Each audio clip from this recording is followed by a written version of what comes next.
On August 28, 1963, more than 250,000 people walked in the historic March on Washington for Jobs and Freedom, the same march that saw Reverend Martin Luther King Jr. give his I Have a Dream speech. Now, 60 years later, the march is being recreated as advocates highlight the fight still ahead for equality.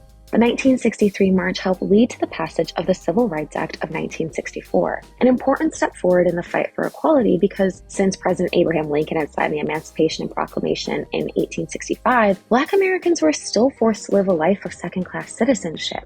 They were also constantly terrorized and brutalized by white Americans. Those who fought for their freedoms were often arrested, threatened, and beaten, while others like Medgar Evers, Fred Hampton, Malcolm X, and of course King were assassinated. But the March on Washington became a newfound moment in the push for equality, with 250,000 people from all over the country flooding the streets of Washington, D.C. The march became the largest gathering for civil rights at that time. Though attendees did march through the streets of the Capitol, they also gathered in the shadows of the Lincoln Memorial for a very specific reason, which King actually addressed in his speech, says the Reverend Al Sharpton. If you look at the speech, he said, Mr. Lincoln, you signed the Emancipation Proclamation. You promised that we'd have equality. You promised freedom. Washington didn't make that promise. That's why we go to Lincoln Memorial. He said that America has given us, Mr. Lincoln, a promissory note that has bounced in the Bank of Justice. We are living in a time where we're asking America to live up to your promise. And we leave that out because to talk about that part of the speech, the bounced check, the unfulfilled promissory note, is to then have to deal with policy rather than poetry. While many credit King for organizing the march, it was actually the brainchild of A. Philip Randolph, the founder of the Brotherhood of Sleeping Car Porters and the Negro American Labor Council. Randolph was a known organizer, having pushed the White House to desegregate the defense industry throughout the 1940s under both Presidents Franklin D. Roosevelt and Harry Truman. For the March on Washington, Randolph was joined by organizer Bayard Rustin. Rustin was a close advisor to King, and Randolph would eventually christen him as Mr. March on Washington. Though the outcome of the march was undeniable, with the Civil Rights Act of 1964 and the Voting Rights Act of 1965 both being enacted afterward, there was also an undeniable backlash to the march.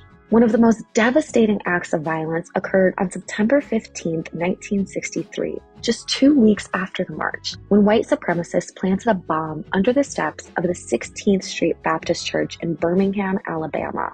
The explosion killed 4 young girls who were attending Sunday school that day. Today, Martin Luther King III, son of Martin Luther King Jr., said he's disappointed with how progress has seemingly stalled since his father's I Have a Dream speech. I would have hoped we were further along than we are, which does not mean that we've not seen some progress over 60 years in relationship to the vision that my father enumerated of freedom and justice and equality for all humankind.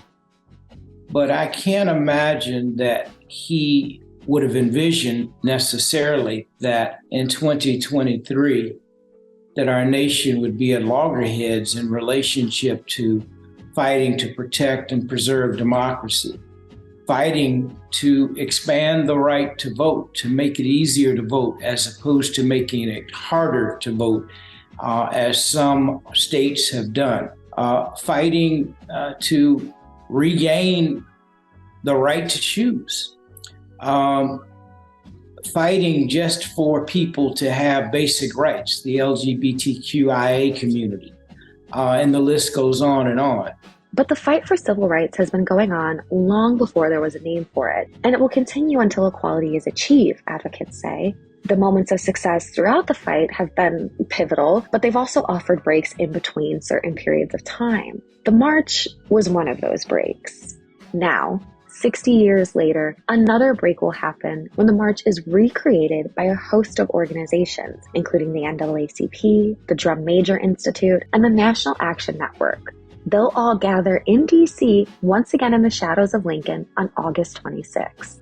My mother used to say, freedom has never been permanently given. every generation must earn and actually move the pendulum forward. Dad used to say, we must learn nonviolence or we may face non-existence. None of us want to get to that point, but we're at a critical point now where maybe people will say, you know what, there's a better way for us as human beings to coexist at a much higher level.